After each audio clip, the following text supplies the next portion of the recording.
여호와께서 시온의 포로를 돌려보내실 때 우리는 꿈꾸는 것 같았도다. 그때 우리 입에는 웃음이 가득하고 우리 혀에는 찬양이 찼었도다.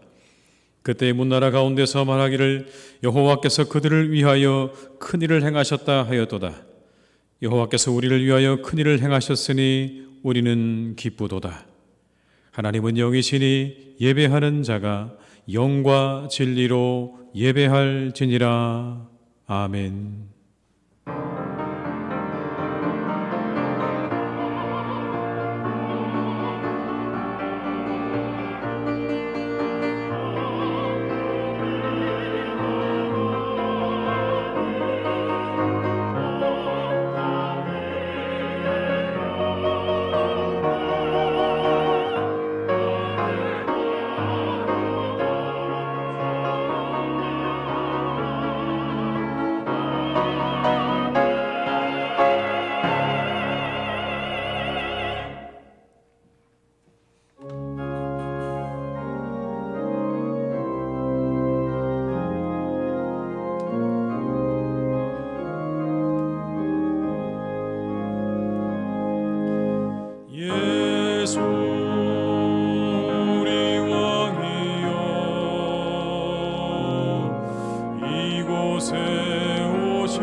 성시교독은 116번입니다.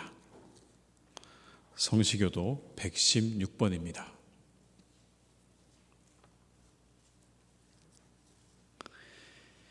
이 세 줄기에서 한 싹이 나며 그 뿌리에서 한 가지가 나서 결실할 것이요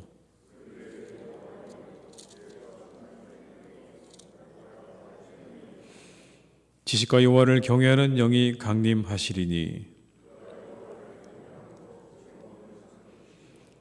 그의 눈에 보이는 대로 심판하지 아니하며 그의 귀에 들리는 대로 판단하지 아니하며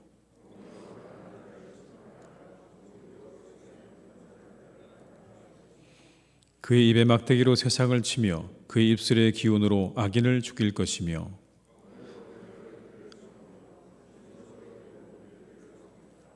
그때 이리가 어린 양과 함께 살며 표범이 어린 염소와 함께 누우며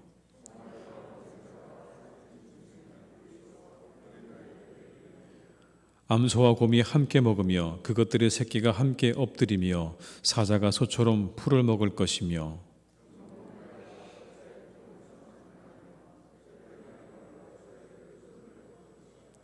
내 거룩한 산 모든 곳에서 해됨도 없고 상함도 없을 것이니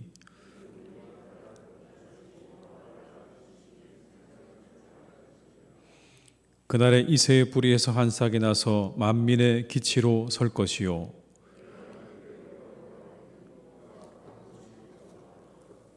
아멘. 이 시간 참회 기도를 함께 드리시겠습니다.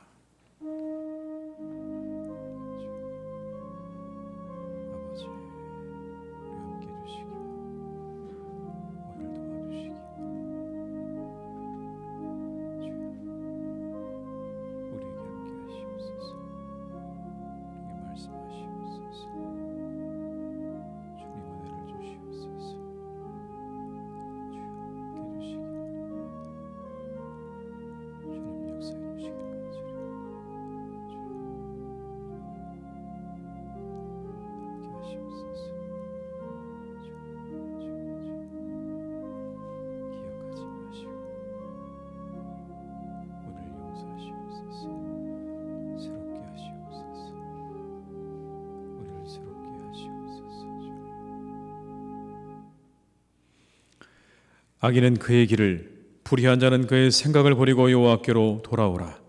그리하면 그가 긍휼히 여기시리라. 우리 하나님께로 돌아오라.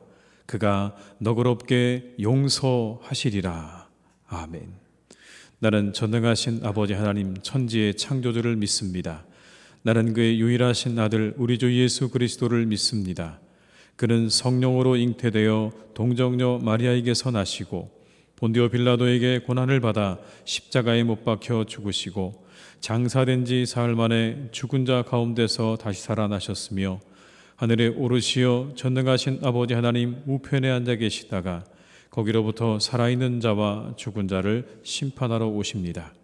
나는 성령을 믿으며 거룩한 공교회와 성도의 교제와 죄를 용서받는 것과 몸의 부활과 영생을 믿습니다. 아멘.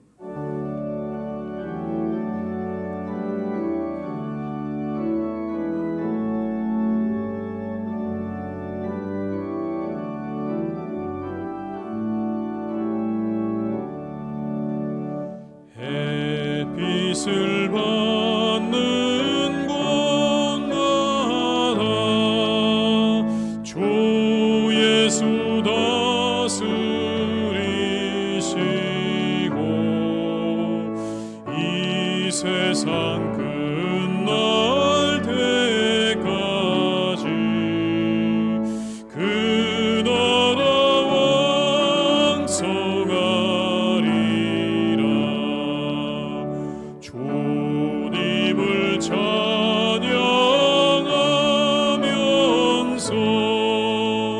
간절히 기도드리니 그 기도 향기 되어서 주 앞에 상달라도다.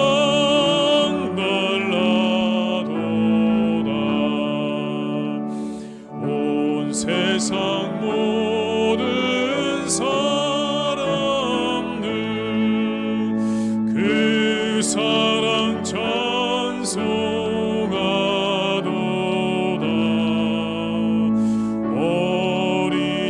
어린이들도 기뻐서 구주를 찬송하도다. 주 예수 계신 곳마다 그의 충만하도다. 고라고 지친 사람들 주님의 사랑받도다.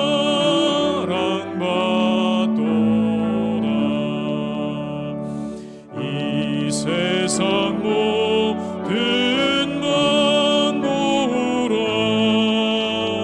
주 앞에 경배하여라. 저 천군 천사다 함께 주님을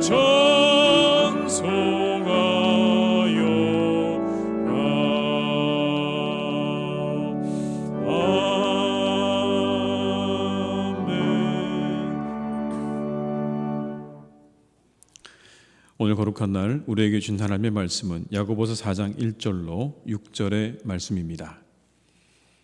신약 성경 373회에 기록되어 있는 야고보서 4장 1절로 6절의 말씀입니다. 야고보서 4장 1절로 6절의 말씀을 받들어 봉독하겠습니다. 너희 중에 싸움이 어디로부터 다툼이 어디로부터 나느냐? 너희 지체 중에서 싸우는 정욕으로부터 나는 것이 아니냐? 너희는 욕심을 내어도 얻지 못하여 살인하며 시기하여도 능히 취하지 못함으로 다투고 싸우는도다. 너희가 얻지 못함은 구하지 아니하기 때문이요 구하여도 받지 못함은 정욕으로 쓰려고 잘못 구하기 때문이라. 가늠한 여인들아, 세상과 벗된 것이 하나님과 원수됨을 알지 못하느냐? 그런즉 누구든지 세상과 벗이 되고자 하는 자는 스스로 하나님과 원수되는 것이니라. 너희는 하나님이 우리 속에 거하게 하신 성령이 시기하기까지 사모한다 하신 말씀을 헛된 줄로 생각하느냐.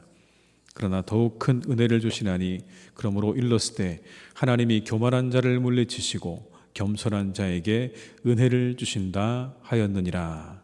아멘. 이 시간 함께 드리는 기도로 함께 기도하시겠습니다.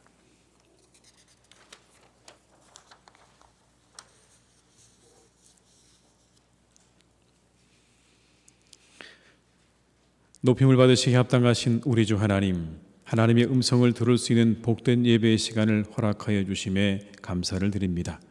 하나님의 권속들이 몸과 마음과 정성을 다하여 드리는 예배를 기뻐하여 주시고 신실한 약속의 은혜를 베풀어 주옵소서. 하나님 아버지, 다시 오실 예수님을 기다립니다. 인간의 몸을 입고 이 땅에 오신 예수님을 기다리며 우리의 신앙을 가다듬는 대림절이 되게 하옵소서.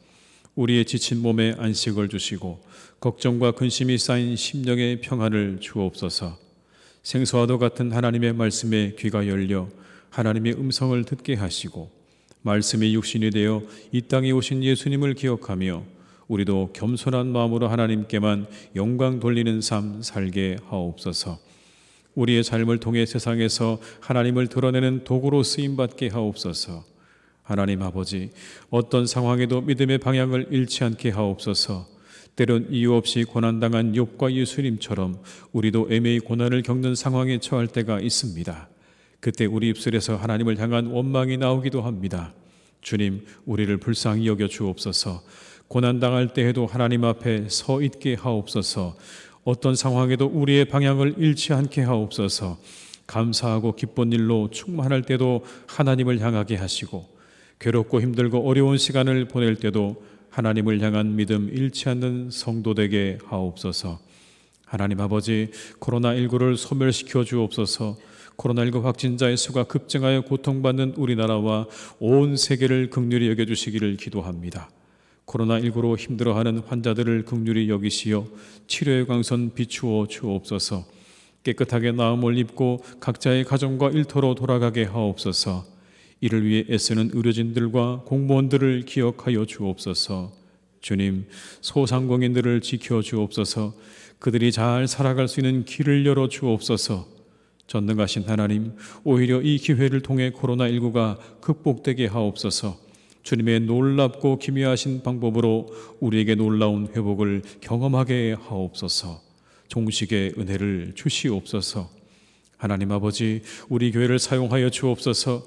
하나님 나라와 의를 구하는 교회 되게 하옵소서. 빛과 소금이 되는 교회 되게 하옵소서. 온 세상에 복음을 전하는 교회 되게 하옵소서.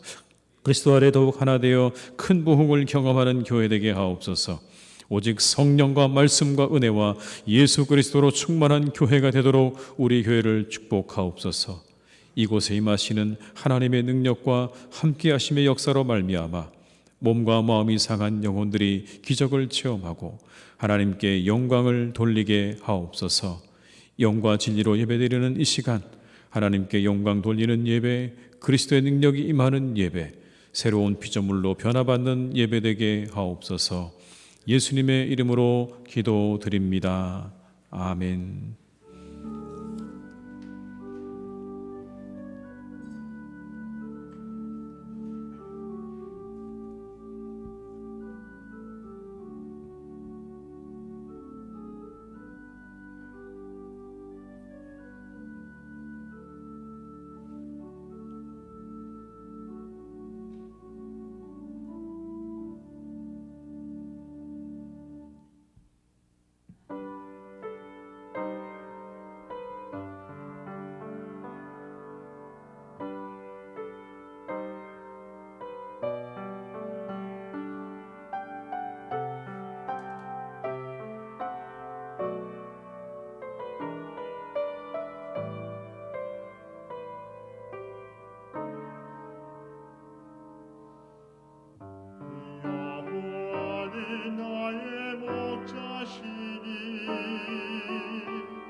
하시며 원수의 목전에서 상을 베푸시고 기름으로 내 머리에 바르셨으니 내 잔이 넘치나이다. 나의 평생에 선하심과 인자하심이 나를 따르리니 내가 여호와의 집에 영원히 거하리로다. 나의 평생에 선하심과 인자하심이 나를 따르리니 내가 여호와의 집에 영원히 거하리로다.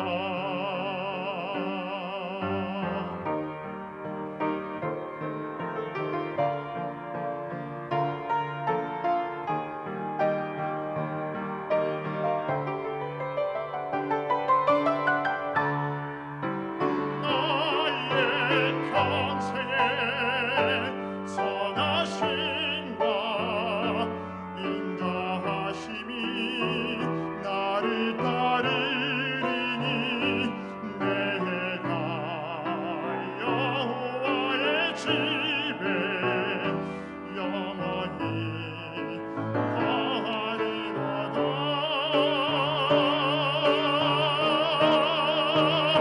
나의 평생에 선하심과 인자하심이 나를 따르리니 내가 여호와의 집에 영원히 거하리로다. 내가 여호와의 집에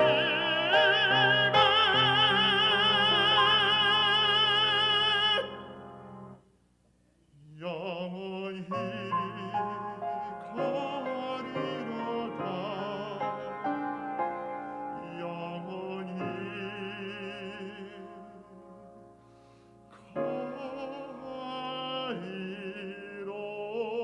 거하리로다.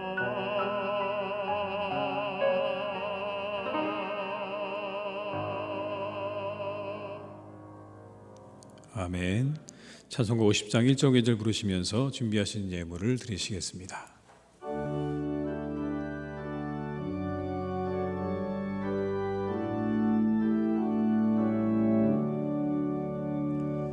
내게 있는 모든 것을 아낌없이 드리네.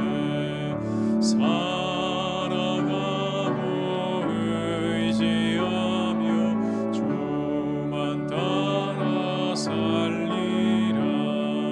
좋게 드리네. 좋게 드리네. 살아가는 구주 앞에 모두 드리네. 내게 있는 모든 것을 겸손하게 드리네.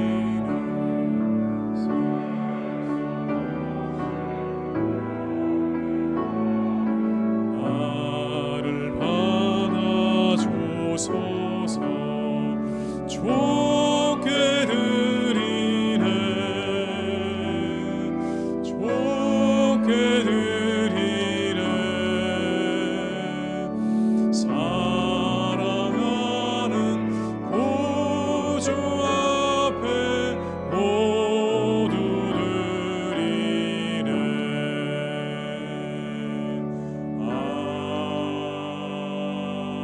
아멘. 하나님 아버지 감사드립니다. 이 땅에 오신 주님을 맞이하는 대림절에 주님을 예배하게 하시니 감사드립니다. 이 시간 우리를 구원하신 주님의 은혜에 감사하여 예물을 드립니다. 우리를 위해 이 낮고 천한 땅에 오신 하나님께 감사함으로 예물을 드립니다. 기쁘게 받아 주시옵소서. 11조로 감사 헌금으로 선교와 이웃을 위한 헌금으로 그리고 주일 헌금으로 드립니다. 기쁘게 받아주시고 어려운 때의 세상의 사람들에게 이 예물이 위로와 소망이 되게 하여 주시옵소서. 주님, 우리 성도들을 긍휼히 여겨주시기를 원합니다. 이 시간을 잘 지낼 수 있도록 가정과 일터를 지켜주옵소서. 평안과 형통함으로 지켜주시고 하나님의 평안으로 지켜주시옵소서. 더욱 건강하게 하시고 항상 그 출입을 안전하게 지켜주시옵소서. 그러나 드리고 싶어도 드리지 못하는 성도들을 기억하시고 그들에게는 넘치도록 드릴 수 있는 회복도 허락해 주시옵소서. 흩어져 예배하는 성도들을 기억하셔서 어디 있든지 그들에게 은혜를 주시고 우리 환우들에게는 치유의 은총을 내려 주시옵소서. 오늘도 우리를 향해 오고 계시는 우리 주 예수 그리스도의 이름으로 기도드립니다. 아멘.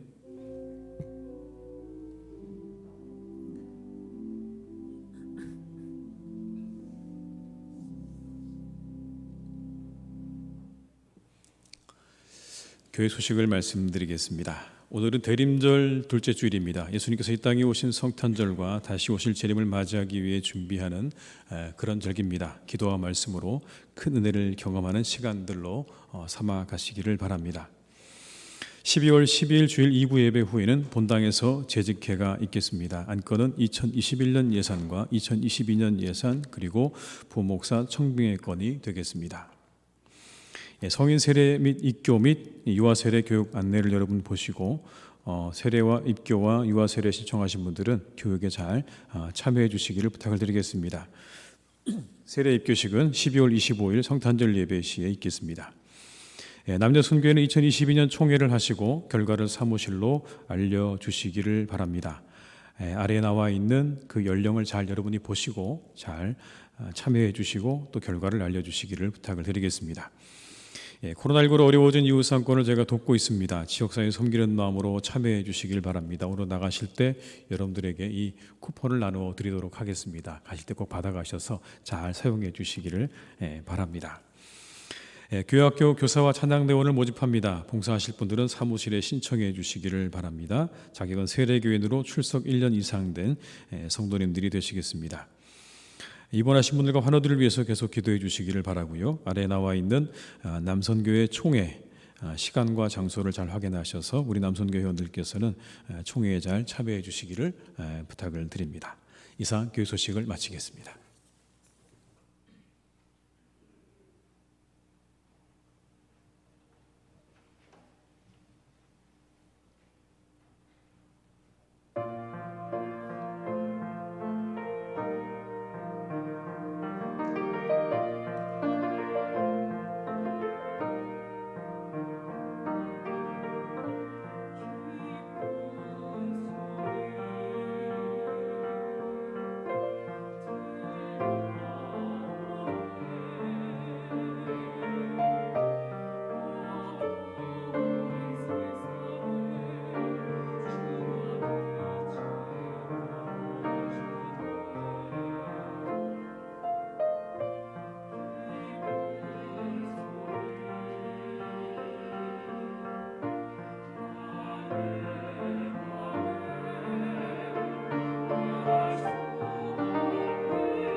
찬양 감사드립니다. 이 시간 함께 하신 모든 분들에게 하나님의 은혜가 함께 하시기를 주님의 이름으로 축원합니다. 우리가 알지만 어려운 게 참 많죠. 예를 들면 이런 겁니다. 우리 계속 야고보서의 말씀을 함께 나누고 있는데 행함 있는 믿음을 가져야 한다라고 우리가 생각은 하지만 막상 또 행함 있는 믿음을 가지고 살려는 것이 그렇게 쉽지만은 않습니다. 그리고 우리가 그 가운데 알고 있지만 참 어려운 것 중에 하나가 바로 이런 거죠. 우리 안에 있는 욕망을 다스리는 것 말이죠. 우리 안에 끊임없이 일어나는 그 욕망과 욕심을 다스리는 일은요, 그렇게 쉬운 일은 아닙니다. 오늘 본문의 말씀은 우리에게 한 가지를 말씀합니다. 그렇게 우리 안에 끊임없이 일어나는 욕망들을 다스리지 못하게 되면 우리 안에 일어나게 되는 일들을 이렇게 열거합니다. 당신들 안에 그런 욕망들을 다스리지 못하게 되면 다툼과 싸움과 그리고 시기와 살인이 일어나게 될 것입니다 라고 말하고 있는 거죠. 그렇게 여러분, 우리 안에 있는 욕망을 다스리지 못하면 모든 것들을 다 화평을 깨는 일들이 일어나게 되는 겁니다. 그러니 우리가 화평에 이르는 길은 어찌 보면 우리 안에 있는 욕망을 잘 다스리는 것에 있다라고 오늘 본문이 우리에게 말씀하고 있는 것입니다. 우리 안에 욕망을 잘 다스려야 그래야 여러분들이 평안할 것입니다. 화평할 것입니다라고 우리에게 말씀하고 있는 것이죠. 그렇다면 우리가 어떻게 그 정욕을 다스릴 수 있을까요? 우리 안에 일어나는 그 욕망을 다스릴 수 있을까요? 우리는 먼저 욕망에 사로잡히지 않도록 주의해야 합니다. 사로잡히지 않도록 주의해야 되는 것입니다. 사로잡혀서는 안 되는 겁니다. 여러분, 우리 안에 일어나는 순간순간 일어나는 욕망들을요, 우리 너무나 잘 알고 있습니다. 그걸 부인하지는 않습니다. 끊임없이 일어나고 있죠. 그러나 그것에 사로잡혀서는 안 된다는 것을 잊어서는 안 됩니다. 우리 안에는 항상 선을 행하고 싶은 마음과 악을 행하고 싶은 욕망이 공존하지요. 그 둘 사이에 치열한 전투가 벌어지게 됩니다. 그런데 만약에 지게 되면 악한 욕망이 우리를 사로잡아가는 겁니다. 아마 여러분들이 한 번쯤 들어봤을 만한 이야기일 수도 있는데요. 아메리칸 인디언의 부족에게 내려오는 그런 이야기입니다. 부족의 원로가 손자에게 삶에 대해서 이야기를 해주면서 그 마음 안에 일어나는 전투에 대해서 이렇게 이야기를 합니다. 사람의 마음에는 두 마리의 늑대가 살고 있다. 한 마리는 나쁜 늑대고 다른 한 마리는 선한 늑대다. 그 나쁜 늑대는 이런 것들이다. 분노, 질투, 탐욕, 거만함, 거짓, 우월감. 이것이 나쁜 늑대다. 그런데 좋은 늑대는 이런 거다. 친절, 경어함, 공감, 기쁨, 평화, 사랑. 이 두 마리의 늑대가 늘 싸우고 있다. 그러자 그 손자가 묻습니다. 할아버지, 그러면 누가 이겨요? 어린아이다운 질문이죠. 누가 이겨요? 라고 물었더니 그 할아버지가 이렇게 답을 해줍니다. 내가 먹이를 주는 쪽이 이기지. 내가 먹이를 주는 쪽이 이기는 거야 라고 그렇게 답을 했다는 겁니다. 여러분, 마음이 전쟁터죠. 늘 우리 안에 그렇게 싸우고 있잖아요. 선과 악이 싸우고 있다는 것을 성경 말씀도 우리에게 가르쳐주고 있지 않습니까? 그런데 그 전쟁에서 지게 되면 우리는 욕망에 사로잡히게 되는 것입니다. 그런데 그걸로 끝나는 게 아니죠. 욕망에 사로잡히게 되면 그걸로 끝나는 게 아니라 그 모든 욕망이 우리의 평안을 다 깨트려버리는 겁니다. 그게 문제인 겁니다. 시기와 질투를 일으키고 싸움과 다툼을 일으키고 심지어는 그것 때문에 살인까지 나게 된다는 거죠. 예전에 사역을 할 때 한 권사님이 조용히 찾아오셨습니다. 그리고는 목사님께 꼭 상담할 내용이 있다는 겁니다. 무슨 이야기인가 가만히 이야기를 들어보니까 이런 내용이었습니다. 아버지가 소천을 하셨어요. 그 어머니와 아버지가 자녀들을 잘 키워줬습니다. 나름 그래서 자녀들이 다 전문직을 가지고 있는 사람들입니다. 세상에 부러울 것이 별로 없는 사람들이에요. 그 부모 역시 재산을 가지고 있습니다. 넉넉한 재산을 가지고 있어서 이제 이 재산을 어떻게 그들에게 나누어 줘야 되는가라고 고민하고 있던 그런 차에 아버지가 돌아가신 거예요. 근데 저에게 찾아온 이유는 다른 게 아니라 그 어머니가 그 아버지의 장례식장에서 너무 충격적인 장면을 보고 찾아오신 거예요. 그 자녀들이요, 부조금을 가지고 싸우는 겁니다. 이게 내 부조금이냐, 내 부조금이냐. 그 봉투 하나를 붙잡고 서로 싸우는 그 자녀들의 모습을 보면서 그 어머니가, 목사님이 이제 어떻게 하죠? 그 작은 부조금 봉투 하나 가지고 네 건지 내 건지를 다투고 싸우는 이 자녀들에게 이제 이후에 어떻게 하면 좋을까요? 이들에게 어떻게 이 유산을 물려줄 수 있을까요? 여러분, 그게 그분이 가지고 왔던 고민이었습니다. 근데 제가 하나 깨달은 건 욕심은 가지고 있다고 해서 안 생기는 게 아니더라는 겁니다. 오히려 가지면 가질수록 더 많아지는 게 그게 욕심이 아닐까, 욕망이 아닐까라는 그런 생각을 해보았습니다. 여러분, 이처럼 욕심, 우리 안에 일어나는 욕망은요, 모든 것들을 다 파괴하는 거죠. 그런데 성경은 여러분 우리에게 한 가지를 더 말씀합니다. 그렇게 우리 안에 일어나는 욕망도 우리를 파괴하지만 그렇게 우리 안에 있는 욕망, 그러나 그 욕망이 좌절된 욕망도 우리를 파괴한다고 말씀하고 있어요. 결국 얻지 못한 그 욕망, 욕심을 부리고 탐을 냈지만 이루지 못한 그 욕망도 위험하다고 말씀하고 있는 겁니다. 그냥 우리 안에 끊임없이 일어나는 욕망뿐만 아니라 우리가 그렇게 욕망을 부렸지만 얻지 못한 그 좌절된 욕망마저도 위험한 것이다. 그걸 이렇게 말씀합니다. 2절의 말씀을 제가 읽어드립니다. 너희는 욕심을 내어도 얻지 못하여 살인하며 시기하여도 능히 취하지 못함으로 다투고 싸우는도다. 너희가 얻지 못함은 구하지 아니하기 때문이요. 표준 세번역으로 제가 다시 한번 읽어드릴게요. 여러분은 욕심을 부려도 얻지 못하면 살인을 하고 탐내어도 가지지 못하면 다투고 싸웁니다. 여러분이 얻지 못하는 건 구하지 않기 때문이에요. 뭐라고요? 욕심 부려도 얻지 못하면 살인하게 되는 것이고 탐내어도 가지지 못하면 다투고 싸운다는 겁니다. 좌절된 욕망이죠. 이루지 못한 욕망입니다. 욕망을 부렸지만 그러나 결국 그 욕망을 이루지 못한 그 좌절된 욕망마저도 살인을 일으키고 다투고 싸움을 일으킨다고 그렇게 말씀하는 겁니다. 위험한 것이죠. 욕심이 채워지지 못하면 그것으로 끝나는 게 아니고요. 그것도 또 다른 엄청난 일들을 가져온다는 그런 이야기예요. 이루지 못한 욕망 역시 우리에게 모든 것을 파괴한다는 겁니다. 이게 욕망의 속성입니다. 그래서 사로잡히면 안 되는 겁니다.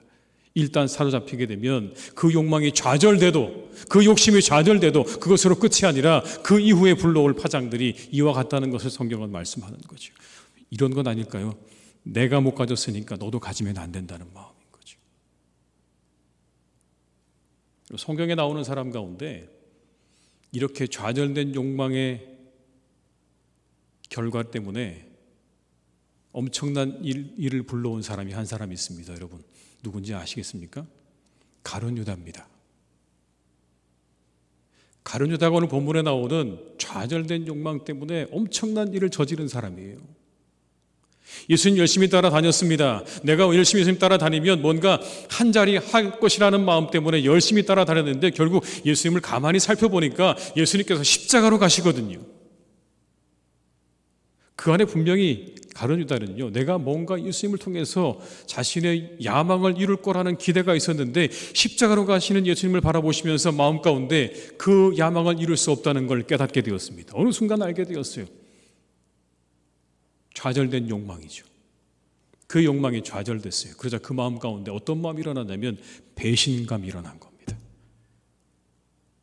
내가 이루고자 했던 그 야망을 이루지 못하게 하는 자신의 스승이 그 스승을 향해서 배신감이 일어난 거죠. 결국 그래서 예수님을 은30에 팔아버린 겁니다. 여러분. 이처럼 모든 욕망은 모든 것을 파괴합니다. 사랑하는 교우 여러분, 욕망에 사로잡히지 않도록 우리는 주의해야 할 것입니다. 깨어 있어야 할 것입니다. 우리 모든 것을 파괴하는 그 욕망에 사로잡히지 않는 삶을 살아가시기를 주님의 이름으로 축복합니다. 욕망에 사로잡히면 여러분 기도해도 얻을 수 없습니다. 우리 신앙생활에 있어서 구하지 않는 것만큼 나쁜 게 있습니다. 그건 잘못 구하는 거예요. 물론 구하지 않은 것도 잘못입니다. 여러분 구해야 마땅한 것입니다. 왜냐하면 구하지 않은 건 이런 의미인 것입니다. 하나님이 제게는 필요 없습니다라는 선언입니다. 우리가 기도하지 않는 거요, 하나님 필요 없다고 하는 선언이, 저는 하나님 필요하지 않습니다. 부족한 게 없고요. 그리고 부족함 느끼지 못해요. 그러니 더 이상 하나님 제게 필요하지 않습니다라는 선언과 다름없습니다. 하나님으로부터 독립하려는 것이죠. 그래서 사무엘은 이스라엘을 위해 기도하지 않는 것을 죄라고 했습니다. 하나님에 대한 믿음이 있다면 우리는 마땅히 기도해야 합니다. 여러분, 가장 성경 말씀 가운데 기도가 필요 없는 분이 있죠. 누굽니까? 예수님 기도가 필요하셨을까요? 근데 그 예수님께서 우리에게 기도의 모범을 보이셨어요. 어떻게 기도해야 할지를 가르쳐 주셨고, 어떤 자세로 기도해야 할지를 가르쳐 주셨고, 그리고 어느 때에 기도해야 할지를 우리에게 모범을 보여주셨어요. 그런데 기도하지 않는다고요? 그 주님께서 우리에게 기도하라고 가르쳐 주셨는데 기도하지 않는다고요? 그건 하나님을 향해서 나는 하나님이 필요 없습니다라고 하는 선언과 다를 바가 없다고요. 멀리 있다는 증거입니다. 하나님으로부터 멀리 있다는 증거예요. 누가 하나님과 가까이 있는 사람이냐고 묻는다면 우리가 여러분 그걸 다 알 수는 없겠죠. 그러나 외적으로 누군가 하나님과 가까이 있다고 하는 가장 중요한 증거가 있다면 그건 기도하는 겁니다. 기도하는 사람이 하나님과 가까이 있는 거예요. 멀리 있는 건 위험한 것입니다. 왜냐하면 하나님과 세상 사이에 중간지대가 없거든요. 오늘 성경이 그걸 말씀하고 있습니다. 하나님과 세상 사이에 중간지대가 없어요, 여러분. 기도하지 않는 사람, 하나님부터 멀리 있는 겁니다. 세상과 가까이 있는 거죠. 또 다른 잘못된 기도는요, 그릇된 동기로 기도하는 겁니다. 자기 만족만을 위해 기도하는 거예요. 그런데 성경은 이렇게 가르치시죠. 하나님의 뜻이 이루어지기를 기도하라고 가르쳐 주셨어요. 너의 뜻이 이루어지기를 기도하라고 가르치지 않으셨어요. 하나님의 뜻이 이루어지도록 그렇게 가르치셨죠. 그런데 욕망에 사로잡힌 이들의 기도는 욕망에 오염되어 있는 겁니다. 그래서 응답이 안 되는 거예요. 기도가 자기중심적인 마음이 오염되어 있을 때 응답 얻지 못해요. 3절의 말씀은 이렇게 우리에게 분명히 말씀하십니다. 3절입니다. 구하여도 받지 못함은 정욕으로 쓰려고 잘못 구하기 때문이라. 구해도 받지 못하는 기도, 정욕으로 쓰려고 잘못 구한 기도다. 욕망에 오염되어 있는 그 기도에 하나님께서 응답하지 않으시는 겁니다. 그런데 여러분, 이게 은혜예요. 어떨 때는요, 하나님께서 우리에게 응답하지 않으시는 게 은혜라고요. 만약 그렇게 자기중심적인 기도에 응답을 하게 된다면 결국 그를 망칠 것이 분명할 것입니다. 만약 그의 기도가 정욕에 오염되어 있다면, 탐욕에 오염되어 있다면 여러분, 그 기도는요, 그 사람의 영혼을 반드시 망치게 만들 거예요. 더욱 탐욕스럽게 만들 것이고 그의 영혼은 결국 망가지게 될 것입니다. 그러니 여러분, 누군가 영혼이 망가져가는 일을 하나님께서 허락하셨다면, 그 탐욕을 따라 드리는 그 기도를 하나님께서 다 들어주셨다면 여러분, 우리는 잘 생각해야 됩니다. 그건 응답이 아니고요, 그건 심판이에요. 자신의 욕심을 따라 드리는 그 기도가 다 응답되었다면 여러분, 그건 응답이 아니라 심판일 가능성이 있다는 겁니다. 여러분, 탐욕에 오염된 기도에 응답하지 않으세요. 그때 정말 간절했는데 지나고 나 보니까 그렇게 안 된 게 또 감사한 일이 참 많잖아요, 여러분. 그렇죠? 그때 정말 그게 꼭 이루어져야 된다고 생각했는데 지나고 나 보니까 그게 안 되는 게 너무 감사한 일이 얼마나 우리 주변에 많습니까? 바울의 육체도 가시가 있었어요. 그 육체는 이렇게 얘기합니다. 안구질환 내지는 어떤 그런 뇌의 이상으로 인한 발작증이라고 그렇게 보기도 했어요. 그런데 이걸 위해서 바울은 3번 기도했습니다. 간절히 기도했다는 이야기죠. 그런데 그 기도 응답되지 않았어요. 놀라운 건 그는 능력의 사람이었다는 겁니다. 나면서부터 걷지 못하는 사람을 일으켰어요. 말씀을 듣다가 떨어져 죽은 유도구를 살려냈어요. 그의 손수건만 얹어도 병든 사람이 나음을 입었습니다. 여러분, 사도행전 19장 12절의 말씀을 제가 읽어드리겠습니다. 심지어 사람들이 바울의 몸에서 손수건이나 앞치마를 가져다가 병든 사람에게 얹으면 그 병이 떠나고 악귀도 나가더라. 손수건만 얹어도, 그 사람이 쓰고 있던 손수건만 얹어도 병이 떠나가고요, 악귀가 떠나가는 그런 능력의 사람이었습니다. 그런데 그 사람의 육체에 가시가 있었다고요. 가끔 그런 생각해 봅니다, 여러분. 왜 바울에게 육체에 가시가 있었을까? 그렇게 능력이 있는 사람이라면 자신의 몸에 이렇게 안수를 하면 그 병이 고침받아야 되는 거 아닌가? 여러분, 그런 엉뚱한 생각도 해봤는데, 여러분. 게다가 그는 3번씩이나 기도했어요. 그러나 고침받지 못했어요.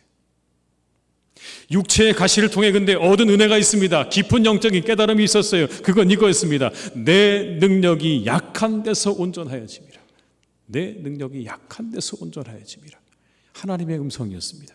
자신의 연약함 속에서 더욱 강해지시는 하나님을 발견하게 된 거예요. 내가 약할수록 더욱 강하게 역사하시는 하나님을 체험하게 된 겁니다. 신비죠, 여러분. 놀라운 일입니다. 내가 약해질수록 하나님이 더욱 강력하게 역사하신다는 것을, 더 강하게 드러나신다는 것을 바울은 체험한 거예요.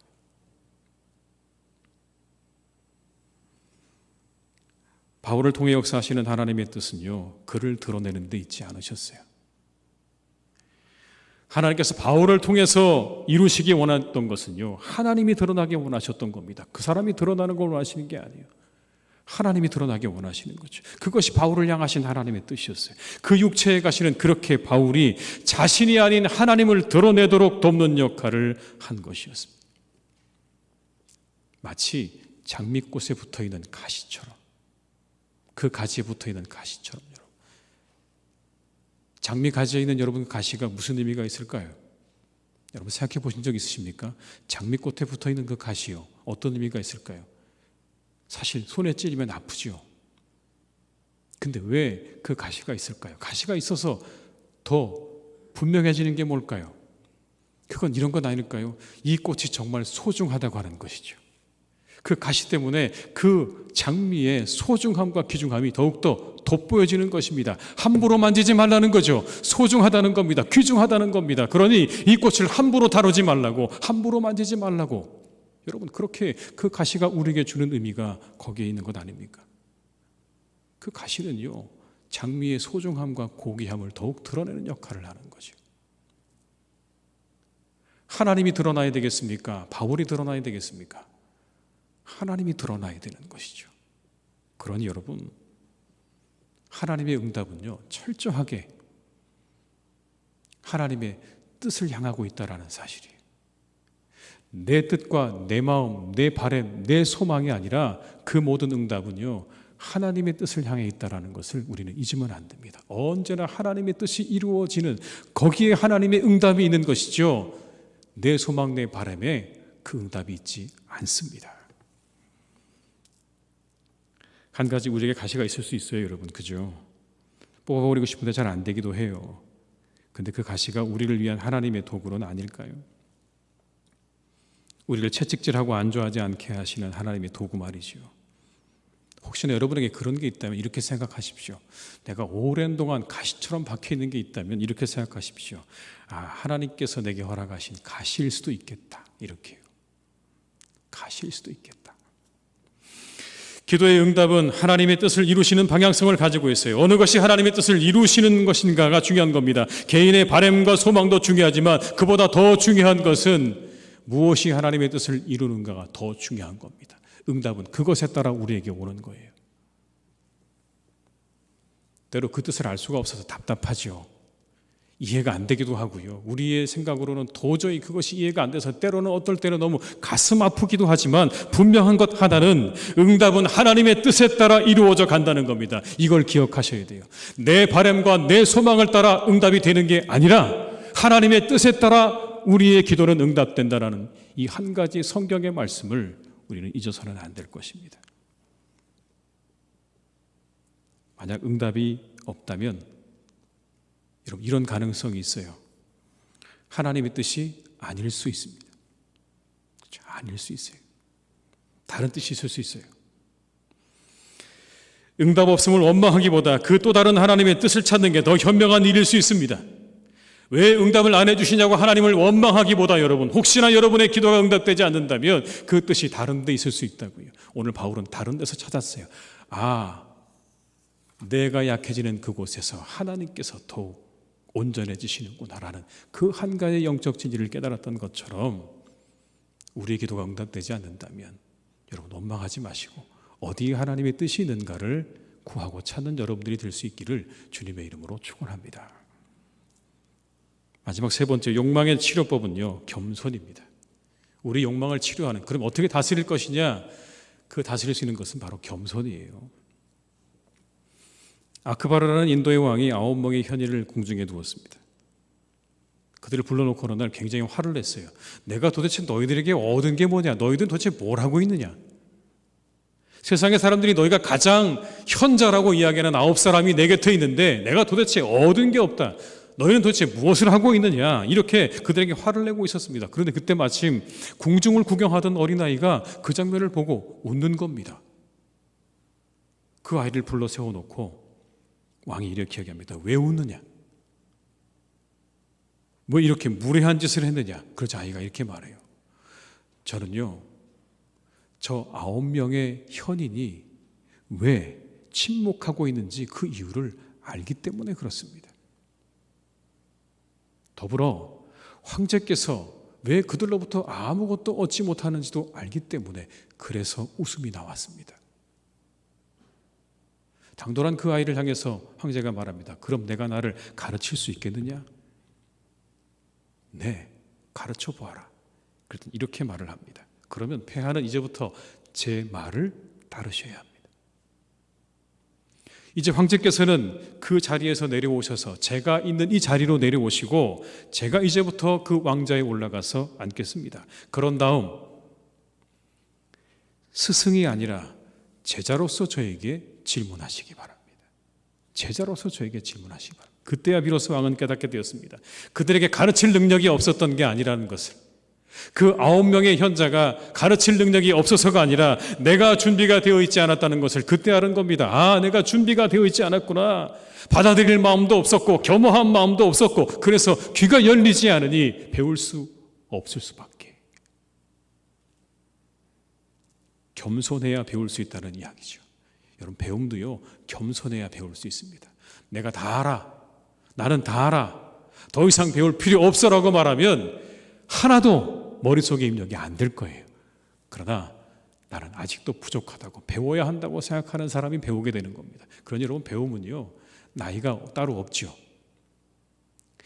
일찍 아주 어린 나이에 그 모든 배움을 다 내려놓은 사람도 있는가 하면 죽을 때까지 배우는 사람도 있는 겁니다. 여러분, 겸손한 사람이 배우는 것이라고요. 겸손한 자가 은혜를 받죠. 우리의 삶도 그렇습니다. 겸손해야 은혜가 임하죠. 교만한 사람 미움받습니다. 그러나 겸손한 사람 사랑받습니다. 귀중히 여김을 받죠. 교만하면 미움과 시기와 질투를 받아요. 그러나 겸손한 사람은요, 사랑을 받습니다. 그게 우리가 살아가는 세상의 이치입니다. 여러분, 그렇지 않습니까? 잘난 체 하는 사람 옆에 있으면 그 사람을 향해서 여러분 어떻습니까? 그 사람에게 사랑스러운 마음이 드십니까? 겸손한 마음 가진 사람 보면 그 사람을 돕고 싶은 마음, 그 사람을 사랑해주고 싶은 마음 들지 않습니까? 우린 겸손하게 살아야 돼요. 오늘 본문의 말씀에는 그래서 우리에게 끊임없이 하나님으로부터 우리를 멀어지게 만드는 욕망을 다스리는 한 가지를 이렇게 말씀합니다. 겸손한 자에게 은혜가 있을 것이다. 겸손. 6절의 말씀을 한번 같이 읽어보겠습니다. 그러나 더욱 큰 은혜를 주시나니 그러므로 일렀을 때 하나님이 교만한 자를 물리치시고 겸손한 자에게 은혜를 주신다 하였느니라. 성경이 말씀하시는 겸손이 무엇일까요? 성경에서 말씀하시는 겸손은 하나님을 인정하는 것입니다. 하나님을 인정하는 거예요. 반대로 교만은 하나님을 인정하지 않는 거예요. 하나님의 존재를 인정하지 않는 것도 교만입니다. 그런데 이것도 교만이에요. 하나님의 존재는 인정하는데 그 은혜와 능력을 인정하지 않는 것도 교만이에요. 다른 종류의 교만이죠. 하나님이 아예 계시지 않다고 그렇게 부인하는 것도 교만이지만 계시다고는 인정을 하지만 그 능력과 은혜를 인정하지 않는 것도 교만이라고요. 아마 우리에게는 여러분 두 번째 가능성이 더 있지 않을까요? 근데 이 교만이 우리에게 문제가 되는 건 우리를 탐욕스러운 욕망을 갖게 한다는 거예요. 우리의 눈을 가리운다는 거예요. 교묘하게 우리의 눈을 가려서 우리의 죄를 가리고 우리가 용서받아야 한다는 사실을 보지 못하게 하는 겁니다. 그러나 겸손은요, 하나님의 은혜가 우리 삶에 넘치게 하는 길을 열어주는 물꼬입니다. 교만이 하나님의 은혜가 우리에게 들어오지 못하도록 막는 거라고 한다면 겸손이 물꼬라고요. 그 겸손함이 있으면 그 겸손의 문을 통해서 하나님의 은혜가 우리 가운데 넘치도록 흘러 들어오는 겁니다. 하나님을 인정하고 그 은혜를 인정하고 그 능력을 인정하는 그 겸손의 문을 통해서 하나님의 은혜가 우리 가운데 흘러 들어오는 거예요. 그때 비로소 여러분 우리는요 하나님과 인격적인 관계를 누릴 수 있는 위치에 서게 되는 겁니다. 그리스도의 은혜가 얼마나 크고 위대하신지를 날마다 삶 속에서 경험하고 묵상하고 그리고 찬양하는 삶을 살게 되는 거예요. 그 문이 열려 있어야 그 성령께서 우리 가운데 오셔서 우리를 인도하시고 하늘의 소망을 갖고 하나님의 사랑을 경험하는 삶을 살게 하시는 거예요. 그 겸손함이 있어야 비로소 하나님이 우리와 함께 하신다는 것을 우리가 깨달아 알게 되는 것이고 그 겸손함이 있어야 비로소 그 어떤 것도 우리를 하나님의 사랑에서 끊을 수 없다는 사실을 확신하게 하는 그 은혜도 겸손을 통해 우리 가운데 흘러 들어오는 것입니다. 무엇보다 여러분 겸손하게 되면 욕망이 설 자리를 잃어버리게 됩니다. 겸손한 사람에게 욕망은 설 자리를 잃어버리게 되는 거예요. 교만한 사람 욕망을 이루게 달려가는데요. 그런데 하나님을 알고 은혜를 알고 하나님의 능력을 아는 겸손한 사람에게 욕망은 또 다른 에너지가 되는 것입니다. 욕망마저 에너지가 되는 거예요. 하나님의 뜻을 이루어드리기 위한 힘과 에너지가 되는 겁니다. 그 안에서 모든 욕망마저 그 뜻을 이루기 위한 에너지로 승화되는 거예요. 바울을 보세요. 그는 야심가였습니다. 자신의 목적을 이루기 위해서 사람을 죽이는 일을 서슴지 않았던 그런 욕망의 사람이었지만 그가 주님을 만나고 난 다음에 그의 그 모든 야망과 욕망, 복음을 전하기 위한 에너지로 승화되었습니다. 여러분, 뭐가 더욱 큰 은혜일까요? 오늘 본문은 우리에게 더욱 큰 은혜를 말씀하십니다. 뭐가 더 큰 은혜일까요? 더 큰 집 갖는 거예요? 더 좋은 재물을 갖는 거예요? 더 높은 지위 갖는 거예요? 더 큰 능력, 더 큰 명예 얻는 게 그게 여러분 더욱 큰 은혜일까요? 오늘 본문은 그걸 말씀하는 게 아니라 누군가에게는 욕망으로 멈춰 서버렸지만 누군가에게는 욕망마저 하나님을 위한 열심이 되는 것, 그게 더욱 큰 은혜 아니겠습니까? 누군가에게는 다른 사람을 해치고 시기와 다툼을 일으키는 그 욕망이 어떤 사람에게는 하나님을 위한 열심으로 그렇게 바뀌어지는 것, 이게 더욱 큰 은혜 아니겠습니까, 여러분? 욕망 덩어리인 우리가 화평을 깨트리고 시기와 다툼을 일으키는 그런 사람이 아니라 그 욕망이 승화되어서 하나님을 향한 열심으로 변화되어지는 그 은혜, 우리 모두가 사모해야 할 은혜입니다. 우리 사랑하는 교우들의 그 욕망이 저는 이처럼 하나님의 은혜 가운데서 더욱 큰 은혜로 하나님을 향한 열심으로 변화되어지는 축복을 받으시기를 주님의 이름으로 축원합니다. 이 대림절에 겸손의 왕으로 오신 예수를 묵상하시면서 겸손으로 욕망을 다스리는 삶을 잘 살아가시기를 주님의 이름으로 축원합니다. 기도하시겠습니다. 아버지 하나님, 우리는 욕망 덩어리입니다. 우리를 아무리 둘러보아도 욕망으로 가득 차 있습니다. 우리 스스로 이것들을 다스릴 힘이 없습니다. 그 힘은 오직 위로부터 우리에게 주어지는 것입니다. 겸손히 하나님을 인정하고 그 은혜와 능력을 인정할 때 그 물꼬를 통해서 하나님의 은혜가 우리 가운데 흘러들어오게 될 것입니다. 그때 욕망은 그 자리를 잃어버리게 될 것이고 우리가 가지고 있는 그 모든 욕망과 그 모든 욕심마저도 하나님을 향한 열심으로 변화되어지는 놀라운 은혜를 경험하게 될 것입니다. 우리에게 이와 같은 은혜를 허락하여 주시옵소서. 자신을 겸손하게 하나님께 내어주셨던 그 주님을 따라 이 대림절에 우리의 모든 욕망이 하나님을 향한 열심으로 바뀌어지는 놀라운 역사가 있게 하여 주시옵소서. 예수님의 이름으로 기도드립니다. 아멘.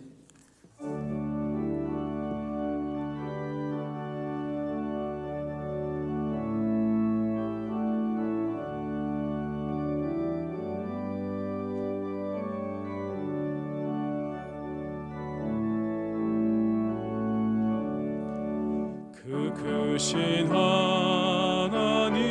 사랑 말로 다 영영 못하네.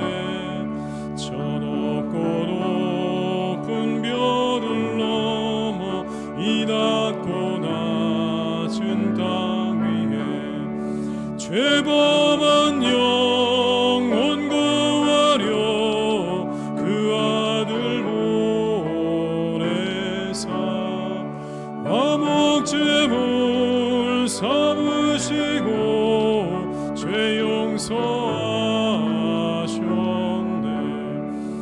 하나님 크신 사랑은 증량다 못하네.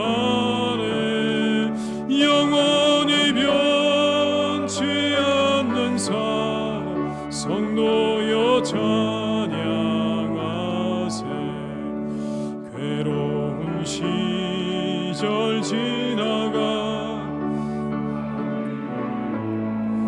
화세할 때 주미지야 큰 소리 외쳐 울어도 주 믿는 성도들에게 큰 사랑 베푸사 우리의 죄 사해 그네이실까.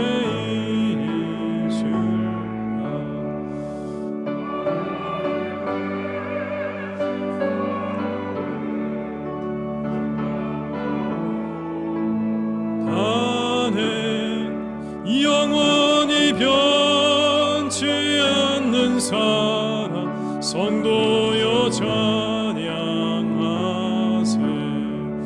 하늘을 두루마리 삼고 바다를 먹물 삼아도 한없는 하나님의 사랑 방위로 갈 수 없겠네.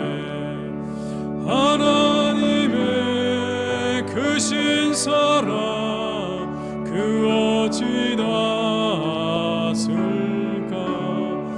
저 하늘 높이 쌓아도 채우지 못하네.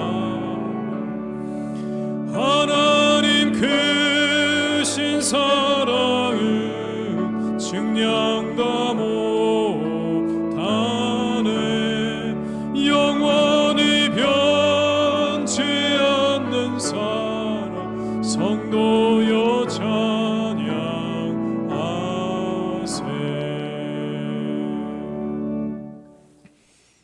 지금은 우리 주 예수 그리스도의 은혜와 아버지 하나님의 크신 사랑하심과 성령님에게 통하시며 인도하신 은혜가 겸손으로 우리 안의 욕망을 다스리며 우리의 그 욕망을 하나님을 향한 열심으로 바꾸기를 원하며 다짐하며 세상으로 나아가는 우리 모든 교우들과 가정 위에 그리고 일터 위에 살아가는 우리 교회 위에 나라와 민족 위에 온 열방 위에 이제와 영원토록 함께 하시기를 간절히 축원하옵나이다.